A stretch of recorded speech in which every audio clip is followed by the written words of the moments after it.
Hey guys, this is John Carrick here in Los Angeles with the Alpha Channel update for Tuesday, November 26th, 2024. And today's conflicted card is the Eight of Spades. And this is a pretty good one. This is you're 1,500 miles away from home at a business conference and an EMP goes off across the whole country, the whole world. I don't know how an EMP could go off across the entire world. But I guess let's say the continental United States are hit with multiple EMPs. And what do? Do you head home immediately? Do you stay where you are? I guess it would depend on where you are and if you had friends or family in the area. They don't say where. I mean, obviously they can't. But let's say you're halfway across the country. What do?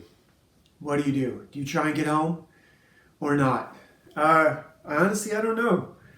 I just thought about this right now and I don't know what I'd do. It would depend on the people I met. It would depend on where I was. It would depend on how easy or difficult, what the obstacles were between me and home.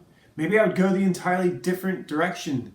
Maybe you'd have to go one direction to get another. Maybe you could catch a flight, It's a million things. What this is really asking you is, if you are 1,500 miles away from your home on any given day, what do you have back there that is vulnerable? Your wife, your children?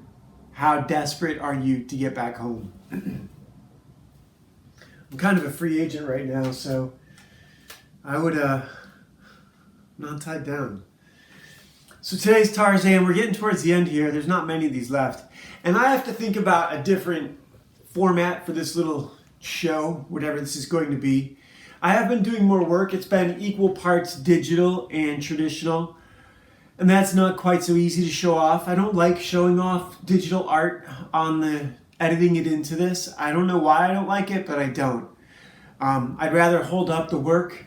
And I don't know why. I've seen some other guys doing these comic book reviews where they review a digital version and they do a really, an hour and they do voices and they get into everyone who did it and put titles up on the screen and everything. And I'm not into that either.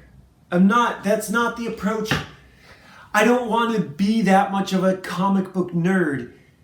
I want to evaluate the effect that the story has on my consciousness. And for that, these are really good. These single serving sort of encounter questions. These are like writing prompts, right? Like write a one issue or 12 pages or 6 pages based on this idea. So it's kind of like the equivalent of coming into work and being told, draw lions all day. We need lions, So that's what you do for 8 hours. Or draw Middle Earth dinosaurs for 8 hours. So let's get into this. Is this 21, 22, 22.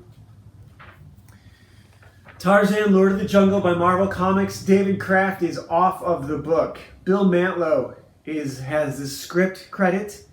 And Sal Buscema is doing the illustration with...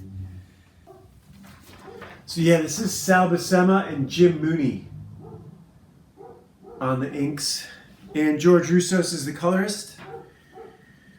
And I only saw one zip tone in the whole book, and it is on a Mad Arab's face bit.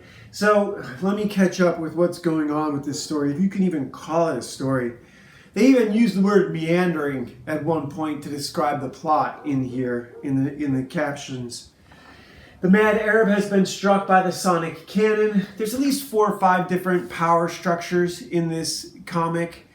He is throwing a fit. The white mercenaries who are with him, one of them has been shot in the back. A guy named Barrett has been shot in the back by another guy named Simon Santiago. And now the Mad Arab is telling the white mercenaries that they will be his sacrifices, that he had meant to sacrifice Princess Aisha. She was of noble blood, but he does not have her now. There's also, this is a bunch of flashback about how he became the Mad Arab. He was once Abdul Abuzal or something like that. And there's the zip tone I mentioned down on that bottom panel on this page. So he was once Abu whatever, and he got stuck in the sonic cannon's ray, and it basically turned him into a superpowered steroid freak. So now he has a healing factor and, super strength. Here's Princess Aisha and her savage, who she doesn't know his name.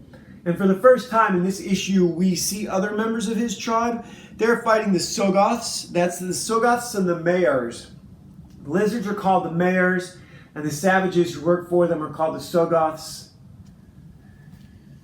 And Princess Aisha, when she has a chance, she doesn't attack the lizard. She attacks the sonic cannon control station, smashes it, and blows up the temple where it's operated from, presumably knocking everyone out, but not killing or really wounding anyone. No one's maimed. No one's even scratched because they can't show blood, but they're all unconscious for a little while.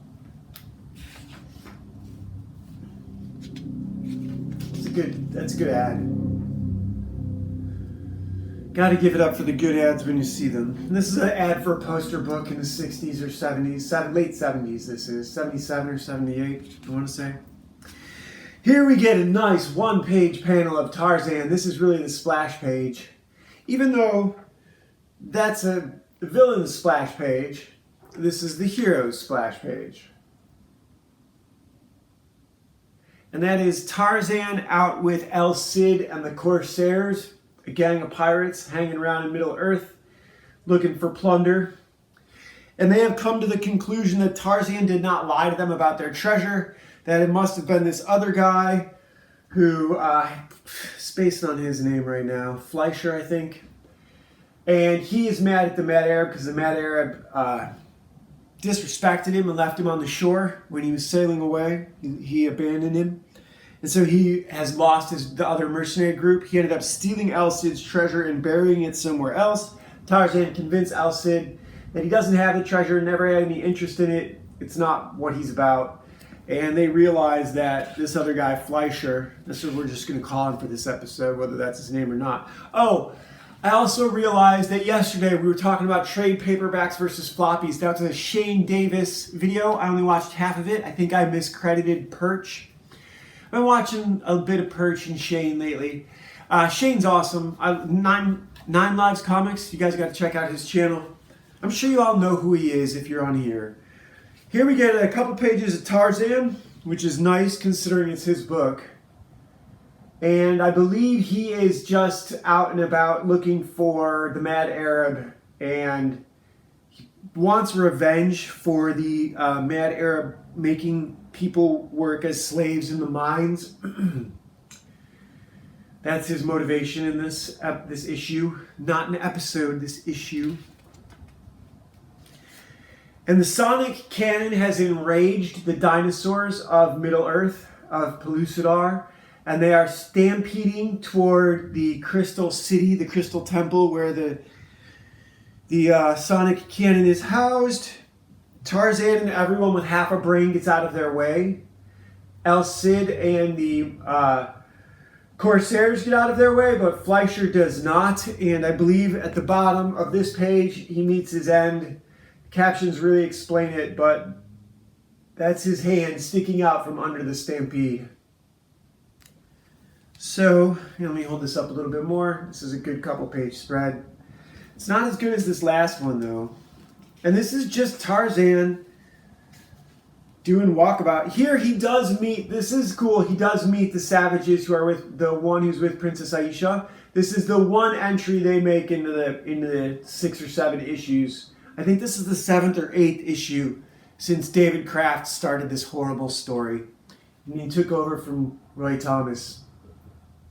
John Buscema was in it for an issue, I want to say, maybe 2, maybe even 3, before Sal Buscema took over. And here we get, from what I understand, Sal Buscema did a lot of commercial, advertising art, while John Buscema spent most of his time in comics. Here we get a page on the mercenaries, and they piss off the Mad Arab. He seizes this one, Simon Santiago, by the skull. He did this a few issues ago with Barrett. And he proceeds to shake him by the head until his neck snaps. Now, they don't mention it for a couple pages, but that's what happens. I mean, if you can see it here, he's swinging him upside down. He's palmed his head, and he's swinging him about like a pit bull with a knotted rope. And that will snap your neck. Meanwhile, the Salgoths attack. They're throwing spears at people. Tarzan's in there for a bit. Give me a moment, and I will figure out what's happening. Oh, here's a nice Power Man and Iron Fist ad. I'm not fans of the characters, but that's a good pinup. I like the camera angles. Tarzan faces the Mahars. So he's not anywhere near the Mad Arab. I think we got a cut at the bottom of a page again. Yeah.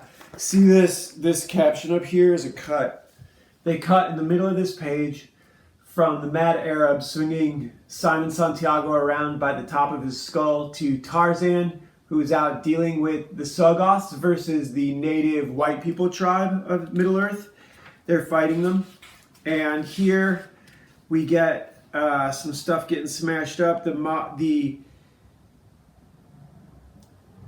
The rampaging dinosaurs and other, herd animals of Middle-earth make their appearance and smash their way into the, command center. Tarzan and his friends get out of the way. Anyone with half a brain gets out of the way when the mad elephants are on the stampede. Here we get a Hulk Hostess Twinkies ad. The Hostess ads are awesome. It would be worth it to put together a compilation of all the Hostess ads. I'm sure somebody's done it though. And if they haven't, who really gives a shit? If they haven't, then it means there's no demand. So here we get the Mad Arab and Tarzan, I believe, finally facing off against each other. Mad Arab is still swinging Simon Santiago around by his head and finally throws him, breaking his neck. There we get it confirmed that his neck is broken. Been swinging him around like a pair of nunchucks for I don't know how many pages.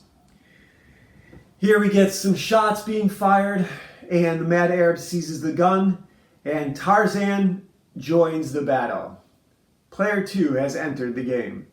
And now we're going to get Tarzan versus the Mad Arab for the first time in 6 or 8 issues. And nobody cares. Nobody cares. At this point, nobody cares. I don't think anyone's even reading the book. My guess is readership has tremendously fallen off because it gets canceled within 8 issues.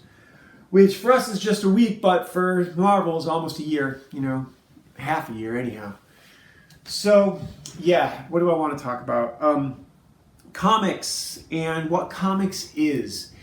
And what writing comics is versus writing historical fiction and Tom Clancy, okay?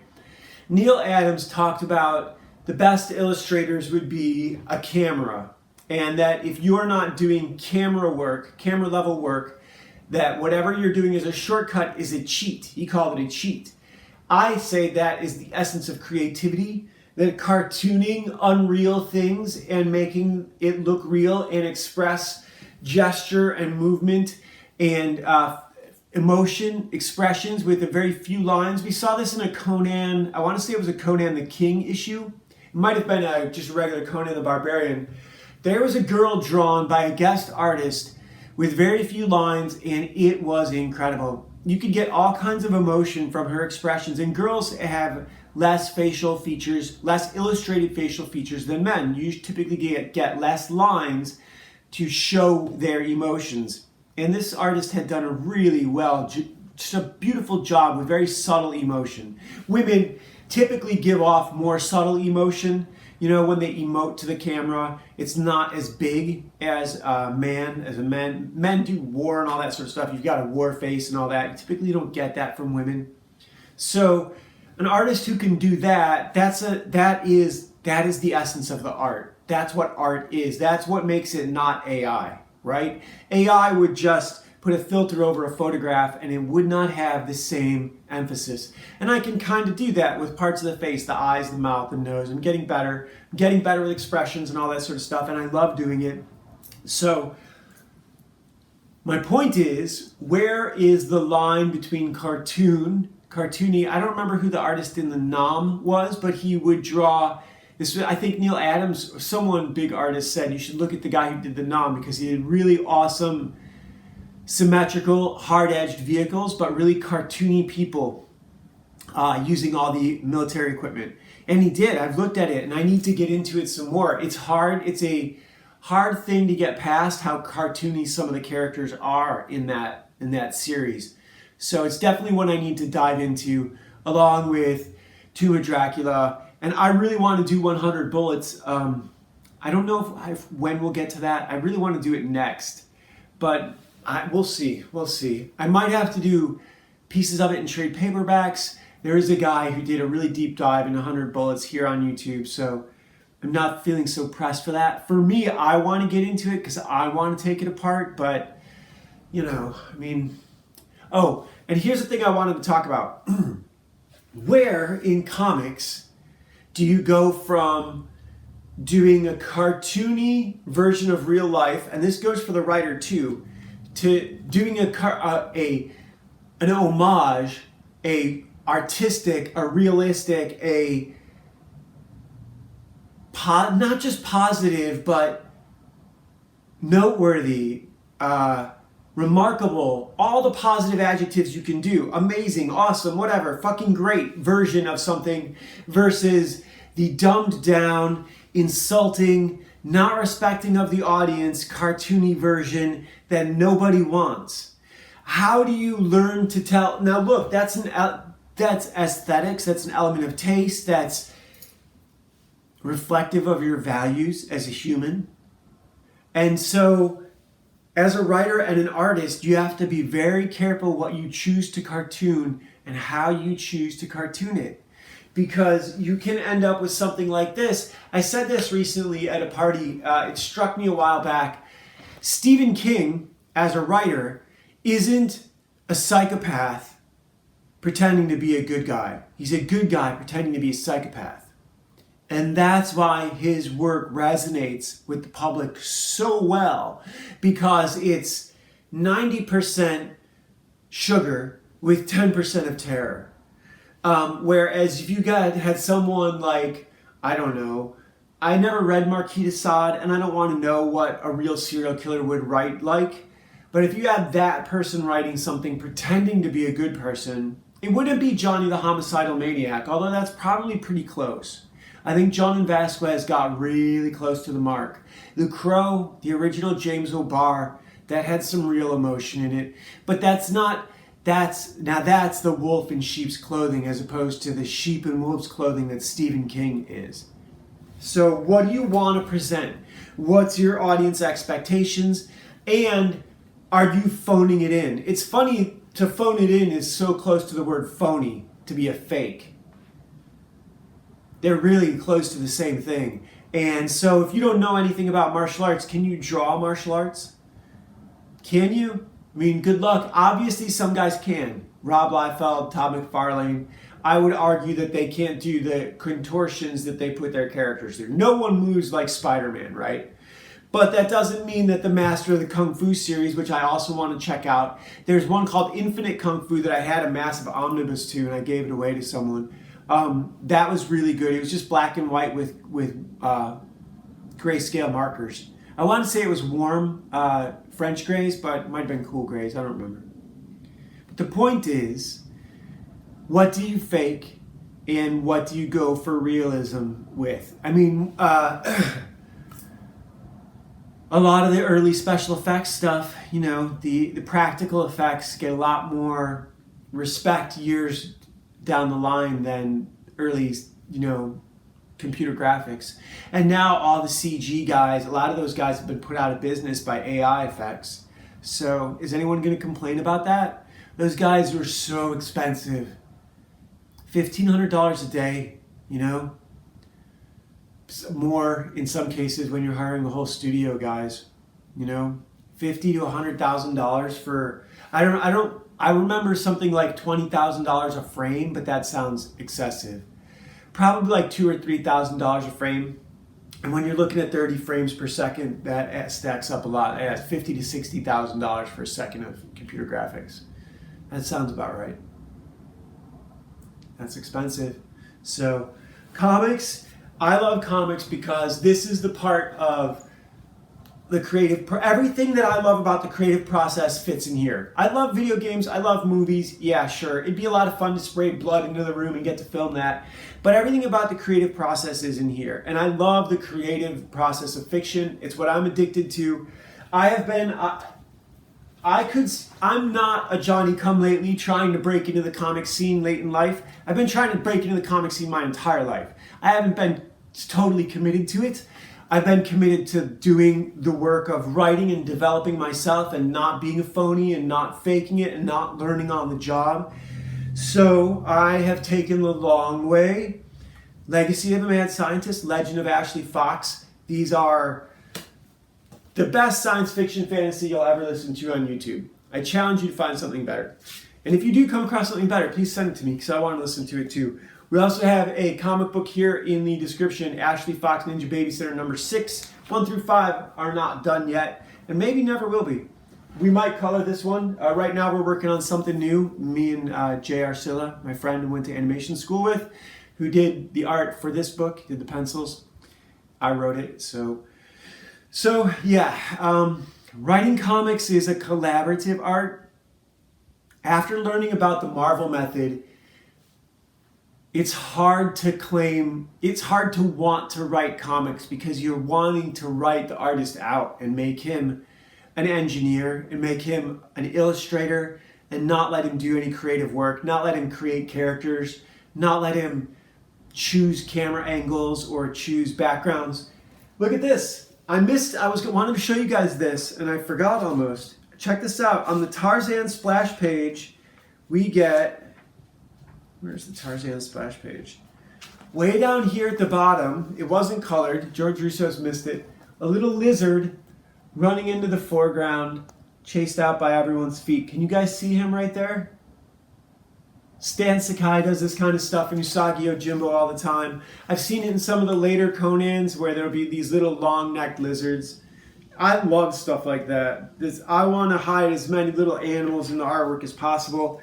Again, this is right down here by my finger. I'm hoping you guys can see there's a little lizard in the foreground there. And again, this is a great cover. Buscema. So yeah, comics are where movies and novels meet. So movies and short stories. So yeah, what I'm producing now is going to be half drawn by me, half drawn by Jay, half written by me, half written by Jay. We're not necessarily going to trade off, but we'll see how it works out. I'm having a lot of fun doing it, and that's really what matters. And we are going to sell this. I will show it off to you guys, but we are going to print very limited copies, probably 500 if that, and end up with 300 or 400 to sell because I don't know anybody yet. And that's what I'm doing out here. So, all right, yeah, see you guys tomorrow. Bye.